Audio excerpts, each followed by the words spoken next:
Bom dia, Tiago. Para você, para todos aí no estúdio do Jornal da Manhã e para quem nos ouve e nos assiste nesta manhã de sexta-feira. Ô Vera, não tem como não falar, a campanha de Jair Bolsonaro mal se recuperava da nova fala do general Mourão e já se vê obrigada a lidar com uma nova denúncia. Que situação, hein, Vera? Pois é, Tiago, ontem o dia foi de corre-corre na campanha do Bolsonaro por conta da palestra que o general Hamilton Mourão, seu vice, proferiu na Câmara dos Dirigentes Lojistas em Uruguaiana, no Rio Grande do Sul. Ele discorria ali sobre as prioridades do governo do Jair Bolsonaro. E aí disse que uma delas seria implementar de uma maneira definitiva a reforma trabalhista. E aí passou a dizer o que ele achava que eram mochilas pesadas nas costas dos empregadores e também caracterizou como jabuticabas brasileiras. No seu entendimento, o 13º salário e também o adicional de férias. Diz que só aqui no Brasil, as pessoas recebem mais quando saem de férias.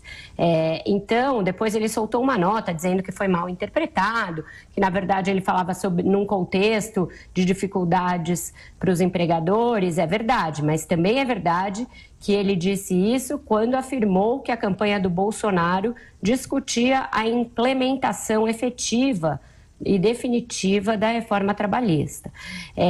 Diante disso, o próprio Bolsonaro foi ao Twitter e fez um desmentido bastante veemente, até em tom ríspido contra o seu vice, dizendo que quem não sabe que o 13º é um direito adquirido e que consta de uma cláusula pétrea da Constituição é desinformado, deveria se informar melhor sobre o que diz a Constituição. E a campanha baixou um cala-boca no general, não vai poder mais falar até o fim da campanha. Ele mesmo disse que vai obedecer e permanecer no que ele chamou de silêncio obsequioso.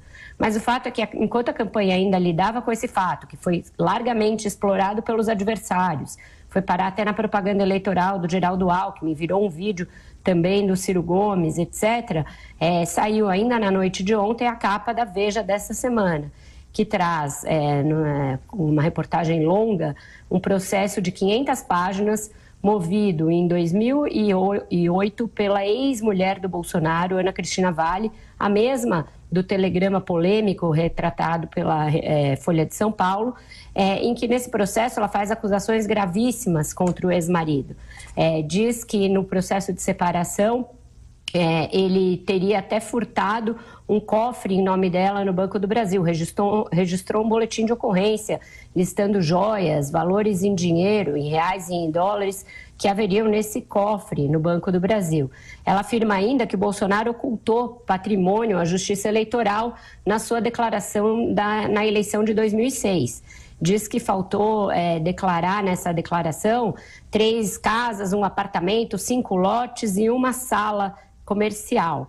Uma reportagem da Folha de São Paulo em janeiro deste ano já tinha apresentado a discrepância entre a declaração de patrimônio de Bolsonaro à Justiça Eleitoral e o que apareceu anos depois ali em outras declarações. E ela afirma também que ia passar dificuldade com o filho do casal, porque antes ela tinha direito a uma renda poupuda, que o Bolsonaro oferiria algo como R$100 mil por mês, quando na verdade os seus rendimentos como deputado federal e militar aposentado somavam um pouco mais de 35 mil. Então, também declarava nesse processo que ele tinha uma renda mensal superior e incompatível com os seus vencimentos declarados. Ela foi ouvida pela revista Veja e ficou bastante nervosa, disse não se lembrar direito das acusações, disse que quando ficava nervosa falava demais, e aí perguntada sobre por que nunca foi depor a Polícia Federal sobre as suas acusações de roubo ao caixa, ao cofre, aliás, do banco, disse que tinha feito um acordo em que teriam combinado um não falar mais sobre o outro. Então, é uma nova controvérsia, ainda não houve resposta do deputado Jair Bolsonaro, pelo menos até eu entrar no ar, na sua conta no Twitter, que foi o expediente que ele usou na véspera para responder ao general Mourão, mas deve haver logo mais uma mobilização da rede do Bolsonaro, dos filhos e do partido, para também desmentir essa acusação da Veja. É interessante lembrar que a mesma Veja foi aquela usada por esses que vão desmenti-la hoje na campanha de 2014, Tiago, mais ou menos nessa mesma época da campanha, quando veio com a capa dizendo que eles sabiam de tudo, no caso a Dilma e o Lula em relação ao Petrolão. Era, então, o depoimento do Alberto Youssef. O PT chegou aí à justiça para empastelar a revista, tentar tirar ela do ar, tentar tirar de circulação, dizendo que mentia. Depois foi comprovado que aquilo era verdade. Agora são 3 repórteres que assinam a reportagem, tiveram acesso às 500 páginas do processo. Olha aí a capa, o Johnny já providenciou a capa da Veja de 2014 e a de hoje é o processo com ali o facsímile do processo contra o Jair Bolsonaro. Vai ser interessante ver os que antes diziam que a Veja era mentia, divulgando a Veja. E os que antes divulgavam a Veja, dizendo que a Veja mente, é esquerdopata e etc. Só para ver os dois lados das torcidas organizadas, Thiago. É verdade. E eu estou aqui com o Twitter de Jair Bolsonaro, por enquanto nenhuma manifestação, a última postagem de 10 horas atrás. Agora, para a gente fechar, Vera, a alta de Jair Bolsonaro foi adiada, no meio de tudo isso a alta foi adiada e a reta final mostra o líder nas pesquisas sob uma artilharia, porque os adversários vão se aproveitar. E nesse contexto, faltando 9 dias para a eleição, o que vai acontecer, hein, Vera? O seu futurismo aí, o que diz? Não, nem tanto futurismo, porque isso não dá para saber, mas o que eu já apurei e o que está se mostrando de estratégia, recuar todos os exércitos e resistir na trincheira, Thiago. Já que o Bolsonaro é um militar e gosta dessas metáforas militares, a ordem é usar esses 9 dias para contenção de danos. Então, ele não deve ir ao debate da Globo. Especulou-se muito sobre a possibilidade dele ir. Ele vai usar tanto a proibição e a não recomendação dos médicos para que se exponha tanto, quanto ponderar isso com a campanha e não deverá ir. Por quê? Porque seria ele o alvo preferencial de todos num debate que ocorrerá 3 dias antes da eleição, portanto, potencialmente explosivo, muito perigoso. Mesma coisa em relação ao debate que acontece agora neste domingo, e também, é claro, ele não poderia ir, até porque teve a alta adiada por conta de uma infecção bacteriana na retirada do catéter. Neste sábado ocorre em todo o Brasil a manifestação contra o Bolsonaro, o tal do Ele Não. Tem mobilizações marcadas aqui para São Paulo, no Largo da Batata, em outras capitais, mulheres, e isso foi ampliado pela presença também de outros movimentos, não só de mulheres.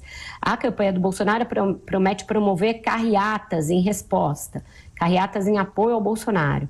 Eu acho que pode haver confronto nessas manifestações. A Polícia Federal e também a Polícia dos Estados está mobilizada e está de sobreaviso para o risco de confrontos.